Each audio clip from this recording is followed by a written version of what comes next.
بہت وقت پہلے کی بات ہے، کسی جنگل میں ایک رانو چڑیا رہا کرتی تھی جو بہت خوبصورت تھی۔ کچھ عرصہ پہلے ہی اس کی ماں ایک جنگلی طوفان میں اس دنیا سے چلی گئی تھی اور اس کے باپ نے ایک اور چڑیا سے شادی کر لی تھی۔ رانو چڑیا اس وقت بہت چھوٹی تھی جب اس کی ماں اسے چھوڑ کر اس دنیا سے چلی گئی۔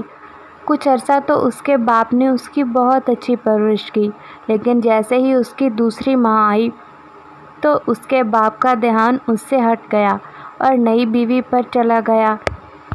رانو چڑیا کا باپ صبح اپنے گھونسلے سے نکل جایا کرتا اور صبح سے شام تک جنگل میں اڑتا پھرتا، اپنی وائف کے لیے اور اپنی بیٹی کے لیے دانہ ڈھونڈتا اور شام کو تھک ہار کر آ کر گھونسلے میں سو جایا کرتا۔ اسے کچھ خبر ہی نہ تھی کہ اس کی وہ نئی وائف اس کی بیٹی رانو چڑیا کے ساتھ کیا سلوک کیا کرتی تھی۔ رانو چڑیا بہت محنتی، معصوم اور اچھے دل کی چڑیا تھی۔ اس نے کبھی یہ نہیں سوچا تھا کہ اس کی ماں سوتیلی ہے۔ وہ ہمیشہ اپنی سوتیلی ماں کی عزت اپنی سگی ماں کی طرح ہی کیا کرتی تھی۔ مہارانی جی، میں نے تمہیں کہا تھا کہ گھونسلے کی صفائی کرو، پھر سبزی کاٹ کر کھانا بھی بنانا ہے لکڑیاں جلا کر، اور برتن بھی دھونے ہیں تم نے، لیکن مجال ہے کہ تمہیں ذرا بھی فرق پڑا ہو۔ اپنا کام جلدی سے کیا کرو، میں تمہاری نوکر نہیں جو تمہیں بار بار سمجھاتی رہوں ایک بات۔ جی ماں جی، آپ غصہ کیوں کر رہی ہیں؟ میں بس ابھی کام شروع کرنے ہی لگی ہوں۔ میرے پنکھ میں آج بہت درد ہے۔ یہ بہانے کسی اور کو دکھانا، پنکھ میں درد ہے، سب درد ختم ہو جائیں گے، تم اپنا کام کرو۔ اور اس طرح رانو چڑیا کی سوتیلی ماں اس پر بہت ظلم کیا کرتی تھی۔ صبح سے شام تک اس سے کام کروایا کرتی، حالانکہ اسے تو ابھی کچھ پکانا نہیں آتا تھا۔ رانو چڑیا کے آئے دن ہی پنکھ آگ پر جل جایا کرتے تھے، اسے بہت درد ہوتا تھا، لیکن اس کی سوتیلی ماں کو تو ذرا فرق نہیں پڑتا تھا۔ ظاہر سی بات ہے، فرق پڑتا بھی کیسے، وہ تو ٹھہری تھی سوتیلی ماں، اس کی صحت پر ذرا بھی اثر نہیں ہوتا تھا۔ رانو چڑیا بہت رویا کرتی تھی۔ وہ اپنے باپ کو بھی نہیں بتا سکتی تھی کوئی بات، کیونکہ وہ بہت اچھے سے جانتی تھی کہ پاپا اس کی بات نہیں مانیں گے، اس لیے وہ خاموش ہی رہا کرتی تھی۔ صبح ہو گئی ہے ٹونی، میں جا رہا ہوں، تم رانو کا خیال رکھنا، اور میں جلد ہی لوٹ آؤں گا۔ آج شاید میں بہت جلد لوٹ آؤں، کیونکہ مجھے لگتا ہے آج مجھے بہت قریب ہی دانہ مل جائے گا۔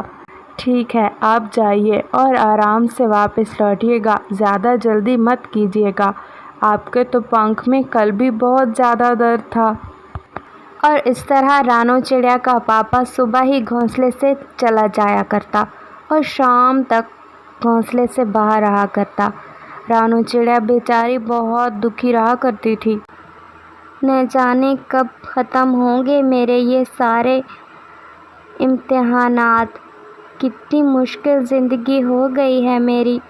ماں تھی تو مجھے کوئی کام نہیں کرنا پڑتا تھا، اور ابھی میری عمر ہی کیا ہے، ابھی تو میں بہت چھوٹی ہوں، میرے پنکھ بہت درد کر جاتے ہیں، لیکن نئی ماں تو بالکل بھی پیار نہیں کرتی مجھ سے، میں کس کو بتاؤں۔ اور ایسے رانو چڑیا ندی پر بیٹھ کر رو رہی تھی۔ اس کا پورے جنگل میں کوئی دوست بھی نہ تھا، کیونکہ وہ اپنے گھونسلے سے نکلتی ہی نہیں تھی۔ نکلتی بھی کیسے، اس کے پاس تو ٹائم ہی نہیں ہوتا تھا۔ پورا دن وہ اپنے گھونسلے میں کام کیا کرتی، صفائی کیا کرتی اور کھانا پکایا کرتی۔ وہ تو بیچاری اسکول پڑھنے بھی نہیں جاتی تھی۔ جنگل کے تمام پرندوں کے بچے اسکول جایا کرتے تھے، لیکن رانو چڑیا کی سوتیلی ماں اسے اسکول جانے ہی نہیں دیتی تھی۔ ایک دن رانو چڑیا اپنی سوتیلی ماں کی لپسٹک لگا دیتی ہے۔ وہ بچی تھی اور اسے معلوم نہ تھا کہ سوتیلی ماں کتنا زیادہ ظلم کر سکتی ہے۔ ارے یہ کیا، یہ تم نے میری لپسٹک لگا لی، تمہاری ہمت کیسے ہوئی میری لپسٹک لگانے کی؟ میں تمہیں چھوڑوں گی نہیں، تمہارے منہ توڑ دوں گی میں مار مار کر تمہیں۔ ماں جی ماں جی۔ کیا ماں جی لگا رکھا ہے؟ میری نئی لپسٹک تھی اور تھی بھی بہت ایکسپینسو۔ تمہیں ذرا شرم نہیں آئی ایسا کام کرتے ہوئے؟ اور تمہیں جو میں کام کہتی ہوں وہ تم کرتی نہیں، اور تمہیں ان کاموں کا بہت زیادہ شوق ہے۔ اور رانو چڑیا کی سوتیلی ماں اسے بہت زیادہ مارنے لگتی ہے۔ رانو چڑیا بہت رو رہی تھی، لیکن اس کی ماں اس پر ذرا بھی رحم نہیں کھا رہی تھی، اور وہ اس کو اچھا خاصا مار کر، چلو اب لپسٹک اتار کر سارا گھونسلہ صاف کر دو، اور خبردار تم نے اپنے باپ کو اس بارے میں کچھ بھی بتایا تو۔ اور پھر اس طرح رانو چڑیا بہت زیادہ رونے لگتی ہے، اور اسی طرح شام ہو جاتی ہے۔ رانو چڑیا، اس کا پاپا اور نئی ماں گھونسلے میں سو رہے تھے، لیکن رانو چڑیا کی نئی ماں نے اسے بہت زیادہ مارا تھا، جس کی وجہ سے اس کے پنکھوں میں بہت زیادہ درد تھا۔ اور رات گئے رانو چڑیا کی جیسے ہی آنکھ کھلتی ہے تو وہ اٹھ کر اپنے گھونسلے سے دور درخت پر جا کر بیٹھ جاتی ہے، جہاں سے چاند بہت شفاف دکھ رہا تھا۔ رانو چڑیا بہت رونے لگتی ہے۔ ماں، تم کہاں چلی گئی ماں؟ مجھے تمہاری بہت یاد آتی ہے۔ تم مجھے چھوڑ کر کیوں چلی گئی ہو؟ تمہیں پتہ ہے نئی ماں مجھے بہت مارتی ہے، اور پورا دن مجھ سے گھونسلے میں کام کرواتی ہے، کھانا پکواتی ہے، اور تو اور مجھے اسکول بھی نہیں جانے دیتی۔ آپ کو پتہ ہے وہ پریشی آنٹی کے بچے بھی جاتے ہیں اسکول، اور جنگل کے تمام پرندوں کے بچے، لیکن آپ کو پتہ ہے وہ نئی ماں مجھے بالکل بھی نہیں جانے دیتی کہیں۔ کہ تبھی رانو چڑیا کی ماں چاند میں رانو چڑیا کو دکھنے لگتی ہے اور اس سے باتیں کرنے لگتی ہے۔ رانو بیٹی، تم پریشان بالکل مت ہو، اب تمہارے امتحانات ختم ہو چکے ہیں۔